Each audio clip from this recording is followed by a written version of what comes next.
नमस्कार, स्वागत है आप सभी का खबर एट 12 देख रहे हैं आप। मैं हूं आपके साथ कृतिका। बुलेटिन की शुरुआत करते हैं बड़ी खबर के साथ प्रयागराज से, जहां पर माफिया अतीक की पत्नी शाइस्ता परवीन का टिकट कट गया है। आपको बता दें कि बीएसपी ने शाइस्ता परवीन का ये टिकट काटा है।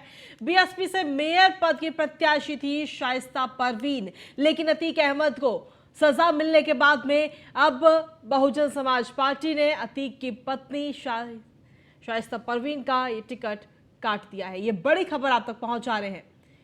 इससे पहले तक ऐलान किया गया था कि बीएसपी से मेयर पद की प्रत्याशी होंगी शाइस्ता परवीन, लेकिन अब जब अतीक अहमद को हाल ही में कोर्ट की तरफ से सजा का ऐलान किया गया, एमपी एमएलए कोर्ट की तरफ से उन्हें आजीवन कारावास की सजा सुनाई गई, तो उसके बाद में अब शाइस्ता परवीन का टिकट बहुजन समाज पार्टी की तरफ से काट दिया गया है। तो बड़ी खबर आप तक पहुंचा रहे हैं। बीएसपी से मेयर पद की प्रत्याशी थी शाइस्ता परवीन, अतीक अहमद की पत्नी शाइस्ता परवीन। तो प्रयागराज से सबकी बड़ी खबर आप तक पहुंचा रहे हैं। बीएसपी ने शाइस्ता परवीन का ये टिकट काटा है।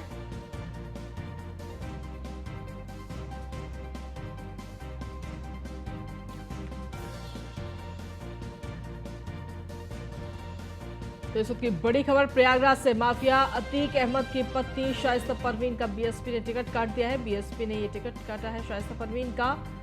आपको बता दें कि बीएसपी से मेयर पद की प्रत्याशी थी शाइस्ता परवीन, और हाल ही में चुनाव प्रचार करती हुई भी शाइस्ता परवीन नजर आई थी। उनके साथ तमाम लोग भी मौजूद थे उस चुनाव प्रचार में। कई तरीके की वीडियो इस दौरान सामने आई थी। फिलहाल पुलिस शाइस्ता परवीन की लगातार तलाश कर रही है। आपको ये बता दें, उमेश पाल हत्याकांड मामले में लगातार इस वक्त तलाश की जा रही है शाइस्ता परवीन की। अधिक जानकारी के साथ विवेक पांडे हमारे से जुड़ गए, हमारे संवाददाता प्रयागराज से। विवेक, क्या कुछ ताजा अपडेट है आपके पास में शाइस्ता परवीन को लेकर के? टिकट काट दिया गया है बीएसपी की तरफ से उनका। जी बिल्कुल, जिस तरीके से अभी अतीक अहमद को सजा हुई है, सजा के होने के बाद लगातार बुगाहट शुरू हो गई थी कि शाइस्ता परवीन को बीएसपी इनका साथ देगी कि नहीं देगी, लेकिन अभी स्थिति स्पष्ट हो गई है कि शाइस्ता परवीन का टिकट जो महापौर पद के लिए था, उन्होंने बीएसपी ने इनका टिकट काट दिया है। अब आगे का फैसला क्या होगा ये देखने वाली होगी। फिलहाल शाइस्ता परवीन अभी उमेश पाल हत्याकांड के बाद से लगातार फरार भी चल रही है। पुलिस उनकी छापेमारी के लिए प्रयास कर रही है कि जल्द से जल्द उनको पकड़ा जाए, क्योंकि वो एक अहम कड़ी हो सकती है शूटर्स को पकड़ने में। लेकिन अभी जो वर्तमान की पोजीशन है वो यही है कि अभी उनका टिकट जो महापौर पद के लिए था वो अभी फिलहाल बीएसपी ने काट दिया है। जी चलिए, शुक्रिया तमाम जानकारी देने के लिए विवेक। तो आपको बता दें कि अभी तक शाइस्ता परवीन का नाम चल रहा था और प्रत्याशी तक थी वो, लेकिन अभी फिलहाल अतीक अहमद को जब सजा का ऐलान हुआ तो उसके बाद में बीएसपी ने शाइस्ता परवीन का टिकट काट दिया है। वहीं लखीमपुर खीरी से भारतीय जनता पार्टी के सदर विधायक योगेश वर्मा ने पैर रगड़ने से उखड़ रही सड़क वाले वीडियो को लेकर अधिकारियों पर कई सवाल खड़े किए। उन्होंने कहा कि विधायक के पैर लगाने से ही नई सड़क उखड़ रही है। लाखों रुपए से खराब सड़क का निर्माण किया जा रहा है। ऐसे में यह जरूरी है कि इस तरह का खराब काम करने वाले अधिकारियों पर भी कार्रवाई की जाए। यहाँ पे आने के बाद में मैंने देखा कि ना तो उन्होंने मिट्टी यहाँ से छोड़ी और ना ही उन्होंने बिल्कुल इसी तरीके से ढालते हुए सड़क चले जा रहे थे। तब मैंने संबंधित CD1 के एक्सीएन और जेई को मैंने फ़ोन किया। मैंने कहा कि तुरंत आइए, काम रुकवाइए आके, पहले सड़क साफ होगी। सड़क साफ होने के बाद में, क्योंकि जब तक मिट्टी की लेयर नीचे पड़ी रहेगी उसके ऊपर कभी भी काम नहीं हो सकता। क्या लग रहा है? लाखों रुपए जो सरकार के उसको बर्बाद करने की कोशिश थी, तो बिल्कुल वो तो है ही है, बिल्कुल आपके सामने ही दिखाई पड़ रहा है बिल्कुल कि किस तरीके से निर्माण कार्य किया जा रहा है। हम लोगों की कोई सुनने वाला ही नहीं है। मैं यहाँ पे आया, यहाँ पे आने के बाद तो सीधे तौर पर विधायक योगेश वर्मा ने तमाम सवाल उठाए हैं खराब सड़क निर्माण को लेकर के। ये देखिए किस तरीके से सड़क का ये निर्माण किया गया। लाखों करोड़ों रुपए लग जाते हैं इस सड़क को बनाने में, लेकिन उसके बाद में इसकी मजबूती क्या है वो आप इन तस्वीरों के जरिए देख सकते हैं, समझ सकते हैं। हमारे संवाददाता अवध जायसवाल इस वक्त जुड़ गए हैं फोन लाइन पर। अवध, क्या कुछ ताजा अपडेट है आपके पास में इस पूरे मामले को लेकर? जिस तरीके से ये वीडियो सामने आया है, लाखों करोड़ों रुपए सड़क निर्माण में लगाए जाते हैं, उसके बाद में नतीजा ये होता है कि जरा सा पैर लगने से ही सड़क उखड़ रही है। अवध, आवाज मिल रही है आपको? जी, हमारी आवाज मिल रही है आपको? जी, आवाज आ रही है अवध। लखीमपुर खीरी का कोई नया मामला नहीं है। आपको बता दें कि सदर विधायक योगेश वर्मा समय समय पर भ्रष्टाचार के खिलाफ आवाज अपनी उठाते रहे हैं और एक बार उन्होंने फिर दिखाया है कि सरकार की मंशा पर किस तरीके से जो अधिकारी और कर्मचारी हैं पानी फेर रहे हैं। सरकार करोड़ों रुपए का बजट दे रही है, खर्च कर रही है कि अच्छी सड़कों का निर्माण हो, अच्छे पुल पुलिया का निर्माण हो, लेकिन ठेकेदार और जो अधिकारियों की जो टुकड़ी है, ये जो शासन के सरकार की मंशा पर पानी फेर रही है और उन्होंने सड़क का जो निर्माण है बेहद घटिया निर्माण किया, जिसको लेकर कल योगेश वर्मा जो सदर विधायक हैं वो काफी भड़क उठे। उन्होंने मुख्यमंत्री से इस मामले की शिकायत भी की है और संभवतः जांच के भी आदेश दे दिए गए हैं। तो इस तरीके से जो पूरा करप्शन का सिस्टम है, इसको लेकर सदर विधायक हमेशा अपनी आवाज उठाते रहे। लेकिन अब देखने वाली बात होगी कि इस तरीके के जो अधिकारी हैं उनके ऊपर क्या गाज गिरती है, किस तरीके की कार्रवाई होती है। तो सड़क का निर्माण था बेहद घटिया था। जब गाँव वालों ने सदर विधायक को सूचना दी, सदर विधायक मौके पर पहुंचे, उन्होंने निर्माण को अपने हाथ से खुद टेस्ट किया तो उसका जो मटेरियल था, रॉ मटेरियल लगा हुआ था, बेहद घटिया था और तुरंत उखड़ने लगा। जी ठीक है, शुक्रिया अवध तमाम जानकारी और अपडेट्स देने के लिए।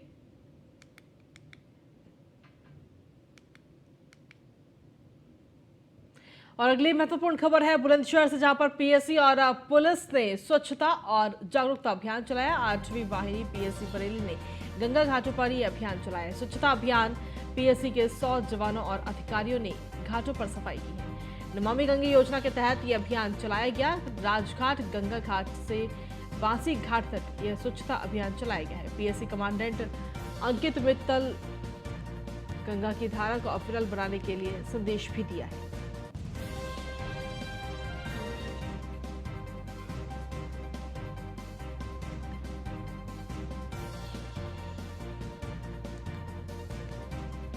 तो पीएससी और पुलिस ने स्वच्छता और जागरूकता अभियान चलाते हुए नजर आई हैं। बुलंदशहर की खबर आप तक पहुंचा रहे हैं। 8वीं वाहिनी पीएससी बरेली ने गंगा घाटों पर ये स्वच्छता अभियान चलाया है।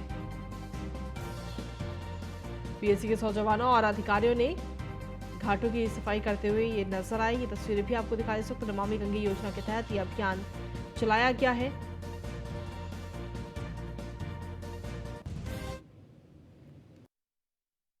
नरोडा के राजघाट से लेकर वशी घाट तक पीएससी मुख्यालय के जो निर्देश प्राप्त हुए उसके क्रम में आज पूरे प्रदेश में विभिन्न गंगा घाटों पर, जिस तरह की हस्तिनापुर में, बिजनौर में, अमरोहा, तिगड़ी, गढ़, इलाहाबाद, बनारस, कई स्थान पर आज ये गंगा यात्रा का आयोजन किया जा रहा है। सभी जगह पीएससी की अलग अलग कंपनियों द्वारा इस यात्रा का आयोजन किया गया है। यहाँ पर राजघाट से लेकर वशी घाट तक 8वीं वाहिनी पीएससी बरेली और हमारे साथ यहाँ पर जनपद बुलंदशहर के स्थानीय क्षेत्राधिकारी, थाना प्रभारी और जो नमामि गंगे से जुड़े हुए हमारे सोसाइटी के लोग हैं।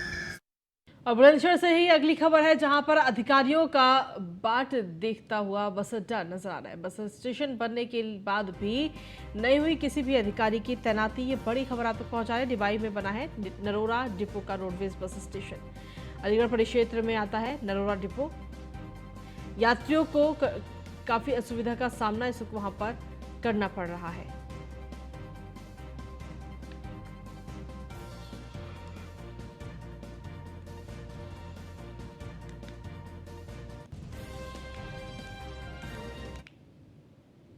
अगली खबर है जौनपुर से, जहां पर रामनवमी के मौके पर विश्व हिंदू परिषद बजरंग दल द्वारा भव्य शोभा यात्रा का आयोजन किया गया। ये शोभा यात्रा मीरगंज के मीरपुर सब्जी मंडी से श्री राम जानकी मंदिर, बाबा पंगुल दास कुटी तक निकाली गई। आपको बताते चले कि भोला कौशल के द्वारा प्रभु श्री राम और हनुमान जी की आरती करके शोभा यात्रा की शुरुआत की गई। इस दौरान जगह जगह लोगों का जलपान की भी व्यवस्था की गई है।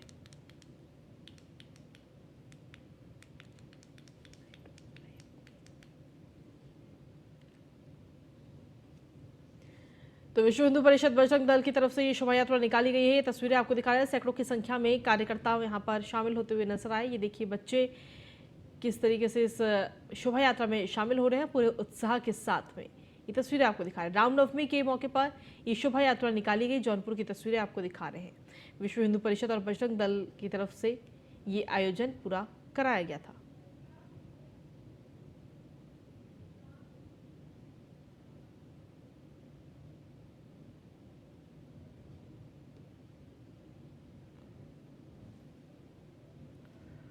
तो तो विश्व हिंदू परिषद बजरंग दल की तरफ से शोभा यात्रा का ये आयोजन किया गया। सैकड़ों की संख्या में कार्यकर्ता यहां पर शामिल होते हुए नजर आए। बच्चे भी काफी उत्साह के साथ इस शोभा यात्रा के कार्यक्रम में शामिल हुए हैं। तस्वीरें लगातार आपको दिखा रहे हैं।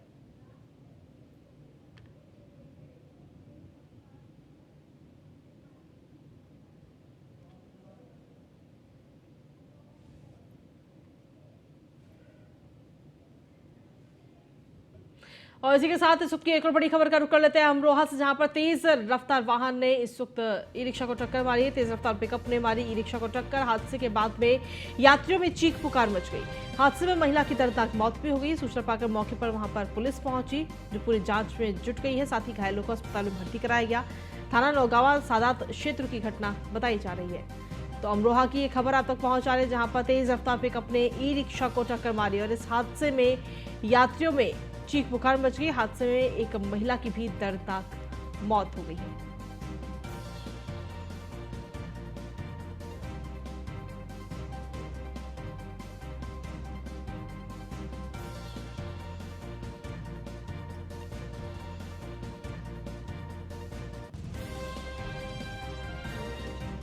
तो ये तस्वीरें आपको दिखा रहे हैं। तेज रफ्तार पिकअप ने ई रिक्शा को टक्कर मारी। ई रिक्शा में कई यात्री उस वक्त मौजूद थे और हादसे के बाद में यात्रियों में चीख पुकार मच गई और साथ ही इस हादसे में एक महिला की भी दर्दनाक मौत हो गई है।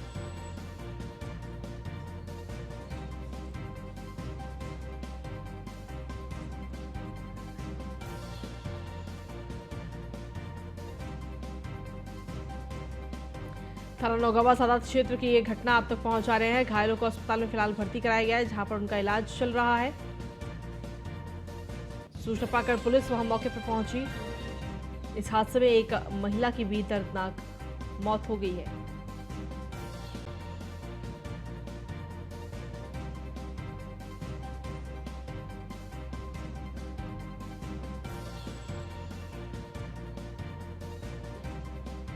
तो अमरोहा से ये बड़ी खबर इस वक्त सामने आई है। हादसा अमरोहा में ये हादसा आज हुआ है और एक पिकअप वाहन ने तेज रफ्तार पिकअप वाहन ने ई रिक्शा को टक्कर मारी है। इस हादसे के बाद में यात्रियों में भी चीख पुकार मच गई और साथ ही एक महिला भी, इस हादसे में महिला की मौत हो गई है।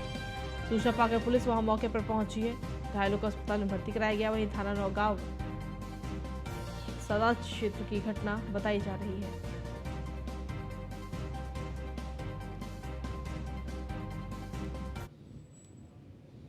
वहीं राज्यसभा सांसद प्रमोद तिवारी इस वक्त क्या कुछ कह रहे हैं वो सुनते हैं। कि अगर लूटने वाला अपराधी है, लुटवाने वाला या लूट में जो सहायक वो बराबर दोषी। इसी पे मेरी प्रेस कॉन्फ्रेंस आधारित है। मेरा पहला सवाल है जो राहुल जी ने किया था, जिसके फैक्ट्स और फिगर हमने दिए हैं कि अडानी की सेल कंपनियों में ये 20,000 करोड़ रुपया या कह दें आप $3 बिलियन किसकी है, किसकी है, कहां से आई है, किसने दिया है, क्या इसमें कोई डिफेंस डील का पैसा है। और इसी के साथ चलिए खबरों में आगे बढ़ेंगे। बात करेंगे अब कुशीनगर की, जहां आपसी रंजिश में पुत्र ने पिता की बेरहमी से हत्या कर दी। पिछले कई महीनों से पिता पुत्र में विवाद चल रहा था, जिसमें पुत्र ने पिता को कुल्हाड़ी से काट दिया। सूचना मिलते ही पुलिस ने शव को कब्जे में लेकर आगे की कार्रवाई शुरू कर दी है।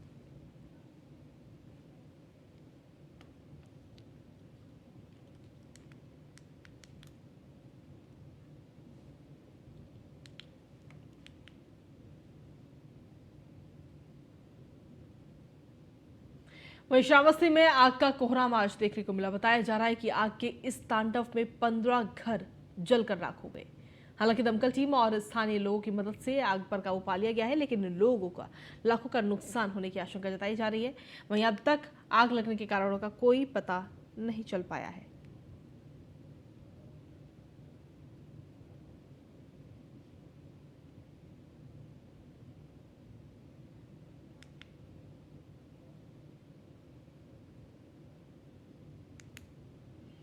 अलीगढ़ से दिल दहला देने वाला वीडियो इस वक्त सामने आया। दरअसल कई दिनों से चली आ रही अनबन और कहासुनी के बाद में आज 20 साल के युवक ने दुस्साहस वारदात को अंजाम दिया।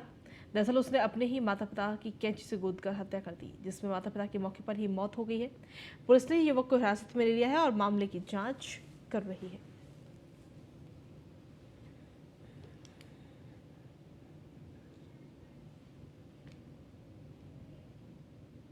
वहीं एटा में पुलिस को बड़ी सफलता मिली। दरअसल यहां पुलिस ने 2 आरोपियों को सट्टा खेलते हुए रंगे हाथों गिरफ्तार किया है। एसएसपी उदय शंकर सिंह और एएसपी धनंजय सिंह कुशवाहा ने कुशल निर्देशन में पुलिस ने दोनों शातिर सट्टेबाजों करतार सिंह और देशराज को गिरफ्तार कर लिया है। इसके साथ ही पुलिस ने दोनों पर संबंधित धाराओं में केस दर्ज कर उन्हें जेल भी भेज दिया है।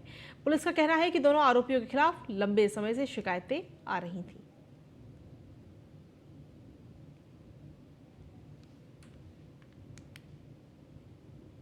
वहीं न्यूज ऑन इंडिया से खास बातचीत करते हुए परिवहन मंत्री दयाशंकर सिंह ने कहा कि टोल बढ़ने का असर कहीं ना कहीं परिवहन पर भी पड़ेगा। निकाय चुनाव पर उन्होंने कहा कि निकाय चुनाव में हम बड़ी जीत हासिल करेंगे।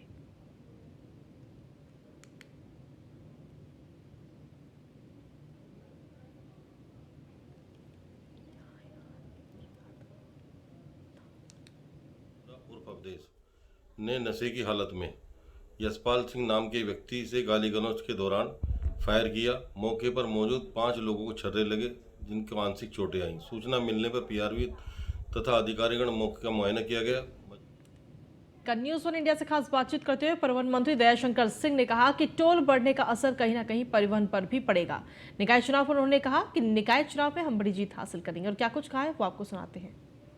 उत्तर प्रदेश में जहां एक्सप्रेस वे में किराए में बढ़ोतरी होने जा रही है, वहीं पे परिवहन पे इस पर क्या असर पड़ेगा, हमारे साथ बात करने के लिए मौजूद हैं उत्तर प्रदेश के परिवहन मंत्री दयाशंकर सिंह जी। दयाशंकर जी, टोल टैक्स बढ़ने जा रहे हैं, आज से लागू हो जाएंगे, क्या परिवहन पे भी इसका असर पड़ेगा?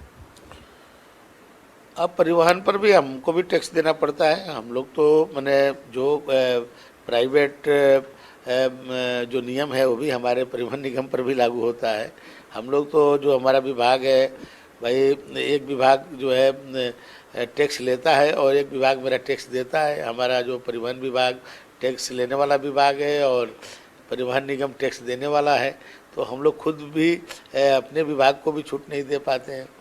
तो इसलिए जो उसका कहीं ना कहीं असर हमारे भी उस पर आएगा। जो मान लीजिए कि पब्लिक पर आएगा तो मेरे पर भी आएगा। जैसे कि देखा गया कि तमाम आपने जब से प्रधानमंत्री बने, नई बसों का बेड़ा बड़ा है, तमाम रूट्स पे नई नई बसें चली हैं, पर एक फ़ोटो वायरल हो रही है सोशल मीडिया पे, ट्विटर पे देखा जा रहा है कि झकरकटी जो कानपुर का बस स्टैंड है, वहाँ पे जो बस ड्राइवर और कंडक्टर हैं वो बसों के नीचे सोने के लिए वो हैं, अपनी सीट निकाल के नीचे सो रहे हैं। कोई उनके पास रेस्ट रूम वहाँ पर नहीं है। ऐसा नहीं है, ये कोई वीडियो बना करके जानबूझ कर किस तरह से किया होगा। हमारे हर डिपो पर मैंने ड्राइवर कंडक्टर के लिए बाकायदे सोने की व्यवस्था है और वहाँ पर भी सब व्यवस्था है। ऐसे जनरली कभी कभी ड्राइवर अपने ऐसे रहते हैं, अपने उसमें कर लिए होंगे, उसका ऐसा नहीं है कि वहाँ पर व्यवस्था नहीं। तो एक बार दिखवाएंगे आप, एक बार वहाँ पे बात? जरूर दिखवाएंगे। लेकिन मैं अभी देखा हूँ, अभी तो एक दिन वीडियो में देख रहा था कि एक ड्राइवर खड़े होकर के वो कर रहा था, गियर लगा रहा था, जबकि गाड़ी को हमने चेक करवाया तो उसका पूरा गियर सही था। वो अब उसमें उसको मैंने उसको कार्रवाई करने के लिए कहा कि आप किसी को ऐसे वीडियो बना करके ये करोगे, और वहीं पर कोई वीडियो बना रहा था जबकि कोई भी गियर में प्रॉब्लम नहीं थी। मतलब ये लग रहा है कि आपको भ्रम फैलाया जा रहा है परिवहन विभाग के खिलाफ। हाँ, तो कुछ इस तरह के तो शरारती तत्व हैं। आजकल सोशल मीडिया का जमाना है, ऐसा करके उसको डाल दिए। जब हम लोग चेक करते हैं, अब गाड़ी कोई गैरेज में जा रही है, उसमें एक भी पैसेंजर नहीं है, उसको भी डाल देते हैं। एक दिन तो माननीय अखिलेश जी ने ही डाल दिया, गैरेज में गाड़ी जा रही है, एक भी पैसेंजर नहीं है, वो बनने के लिए जा रही है, तो उसको इस तरह की भाई बस है। तो अब सोशल मीडिया के जमाना है, फिर उसको लोग जो है देखने लगते हैं, नहीं देख रहे कि उसमें आदमी है कि नहीं है। तो ये कुछ शरारती तत्व हैं और उन पर मैं सख्त कार्रवाई कर रहा हूँ और तुरंत इस तरह के अब जो करने वाले हैं, जो भी इसमें हमारे भी लोग लिप्त पाए जाएंगे, तो उन पर भी कार्रवाई करता हूँ। काफ़ी लंबे समय तक आप संगठन में जुड़े रहे हैं, संगठन में आपने बहुत काम भी किया, देखा गया था ज्वाइनिंग कमेटी में भी रहे। कल एक तस्वीर थी, कल आप मीडिया से भी रूबरू हुए थे अपने पुराने मित्र ओम प्रकाश राजभर के साथ। पूर्वांचल में एक बार फिर से गठजोड़ की राजनीति होने जा रही है क्या? देखिए, ओम प्रकाश राजभर जी हम लोग के साथ पहले भी थे, जोगी जी के पहले कार्यकाल के में मंत्री भी थे, तो हम लोग के साथ उनका गठबंधन रहा है। और बीच में जो है उन्होंने गठबंधन तोड़ करके और समाजवादी पार्टी के साथ गठबंधन बनाए, जिसके उस समय भी मैंने कहा था कि ये बेमेल गठबंधन है और ये लंबे समय तक नहीं चलने वाला है, और हुआ भी ऐसा ही। तो क्योंकि जो सैद्धांतिक रूप से जो ओम प्रकाश जी की पार्टी बनी है या वो जो काम करते हैं वो हम लोगों के विचारधारा के नज़दीक हैं। गरीब, कमज़ोर, ऐसे लोगों के लिए वो संघर्ष करते हैं, और आप देखें कि भाई मोदी जी और जोगी जी उसको पूरा करते हैं। तो हमने उनसे मैं कहता कि भाई आप जो है जहाँ लंबे समय तक चल सकते हैं वहाँ रहना चाहिए, कहाँ पर मैंने केवल शॉर्टकट क्यों अपना रहे हैं। तो यदि वो हम लोग के साथ रहेंगे तो उनको भी बहुत अच्छा रहेगा और हम लोग के लिए भी।